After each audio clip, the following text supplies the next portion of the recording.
Hello and welcome back to Sonic CD with me, Matthew Caddis, aka Poogie. So, Act 2 of Collision Chaos has a few more, problems. Because I did mention the, of course, the level design when we get to it. So, yeah, because there are various obstacles in our way. One thing, there are two holes you can go in, one to the left, one to the right. The one you're supposed to go in is to the left, so yeah. But this is also where I started messing up with the special stages, and where I really started to get pissed off with them. So yeah, as you can see, it is very easy to actually go back to the past in Sonic CD, certainly in this level anyway, so yeah. So here, what I want to do is actually, walk back to the past. There are two red springs in order to do so. Fairly easy to do here. Is the next level, Tidal Tempest, as the real killer when it comes to that. As for the robot generator, we will have to progress towards the edge of a ledge. Oh no, that was the last one, wasn't it? So yeah, well this one's actually much easier to find. Seriously, it's not far from where you get the first past sign in this stage, so yeah. Also, I would like to add to the music. The past music remains the same throughout. Of course, many people who have played Sonic CD know that. That is largely due to the fact that,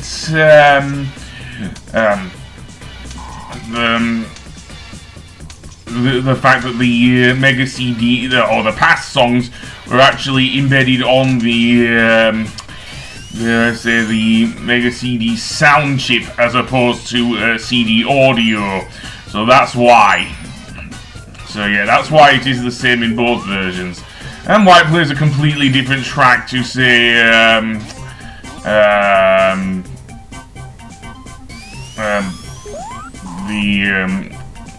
present stages and whatnot. So yeah. And anyway, yeah, I don't know if I get the Chaos Emerald here. I know I don't, not the Chaos Emerald, the Time Stone here. I know I don't get it after Act 2 of Tidal Tempest, which you will see in this video. But yeah. But anyway, that being said, yeah, this one has a lot more water. And remember what I said about water draining away your things, seriously. And given how Sonic's movements are, even with the solid controls, because I am playing this on my Xbox 360, mind, which honestly has a decent controller. I know I'm not that big a fan of the Xbox 360, but it does have a much better controller, in my opinion, to the PlayStation 3. But that's just my humble opinion. I actually prefer. I've not played with the thing yet, but look at that! I'm already down to 5 seconds, and I'm rushing to find the blue and red UFO just to gain more time. And yeah, it was lucky I was very close to that one. Let's just put it that way. And sometimes what will happen with the UFOs in the special stages, they will just zoom right away. Seriously, to that point where I eventually, when I got to Tidal Tempest, I just said, fuck it. Yeah, seriously, I'll just go for the robot generators. Seriously, and some of them are very hard to find, especially in the later stages. But then that's a given. Anyway, we did make a good future by finding both the robot generators, so yeah.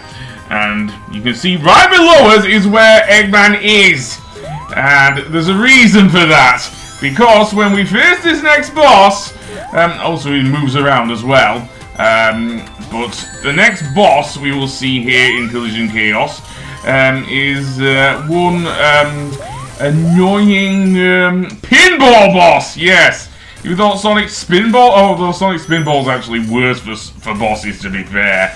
So yeah, but this actually is quite a tough boss because what you have to do to damage Eggman, in theory, isn't too bad. You have to use the flippers to get you up to the top, and also use Eggman's bombs, which he is dropping quite a bit, and also the bumpers to get to the top. However, these can work against you in this boss, so yeah.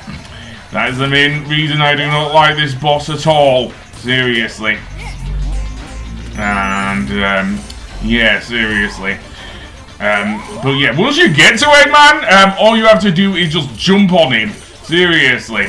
But, getting to him is the real chore here. Seriously. Especially given how Sonic's physics work in this game. And how the platforms and how the game is designed, seriously. Sonic CD may, well, top some people's list, but it's not one of my favourite 2D Sonic games. True, it is better than Sonic Spinball, but, and yes, I do mean the Mega Drive version. Don't even talk to me about the Game Gear version. Anyway, yeah, finally we make it up to Eggman, and he flies away once, well, that would be a bit, scary if he got crushed in-game. Seriously. Anyway, that being said, let's go on to the next level, Tidal Tempest.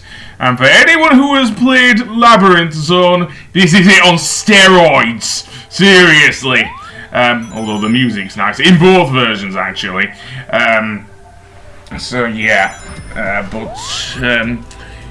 Same thing applies. The run out of air, you drown. So, yeah, get the Rogra, which is a good thing that it does still go Rogra. Although the drowning music is not in here, I guess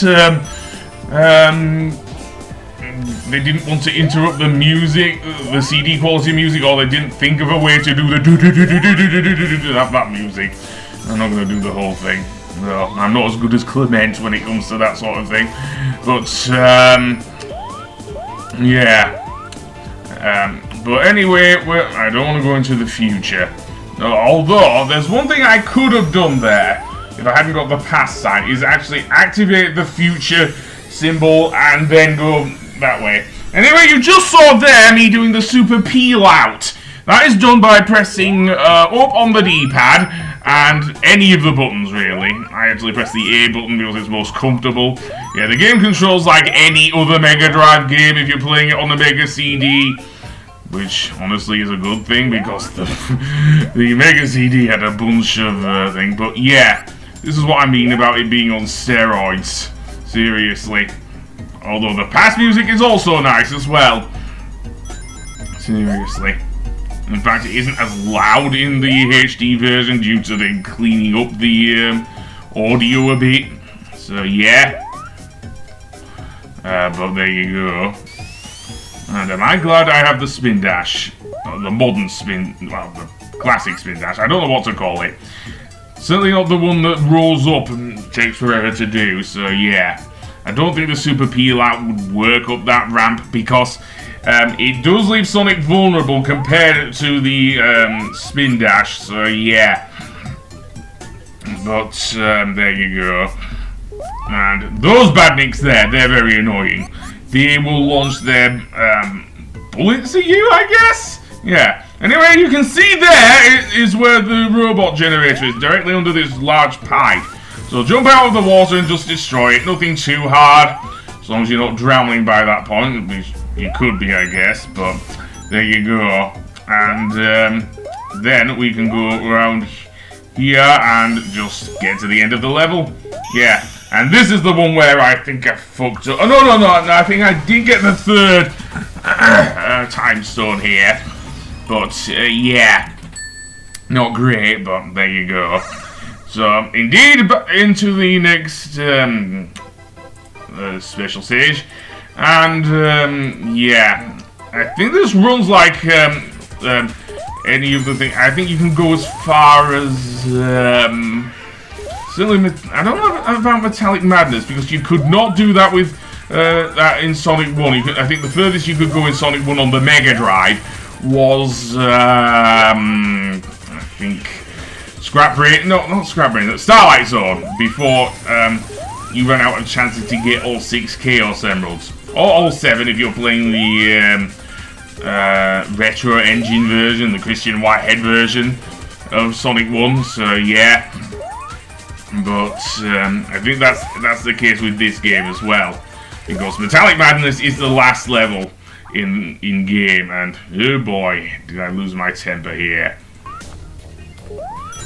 And yeah, I did actually get the third time stone after all. Yep, it did take some doing and me losing my temper, but I did. And then we can actually move on to the next level, which no, the next. Well, actually, it's actually a zone rather than an act, which honestly does confuse me because certainly the classic Sonic games have usually been called zones and everything, but never mind. Anyway, Act 2 of Tidal Tempest has us falling down. Again, another reference to Labyrinth Zone. The difference is we don't need to press a button, unlike in Act 3 of Labyrinth Zone, so yeah. Although, I believe there is another past sign that will take us back to the, that was on the left, I think, when we were falling down, but never mind. There are many more we can get, including one that is near some red springs. So yeah, and, that being said, yeah. I don't know if I'm playing this with the US soundtrack or the Japanese soundtrack here, because as I say, I don't like to let it seep into my commentary. But I know in the American soundtrack, it actually sounds rather sexy. Honestly, when I first heard it playing, because I never owned a Mega CD, mind, at least not in the 90s, because it was so expensive.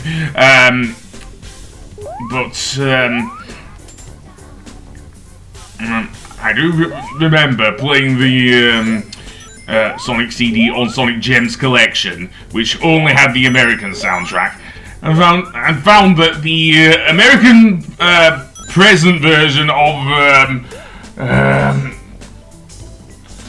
okay, before I go on talking about the music, here is where I was speaking of, because you can see up here, one red spring there, and two red springs there. If you head to the right, there's a pass sign, and then you can just bounce between the springs just like before.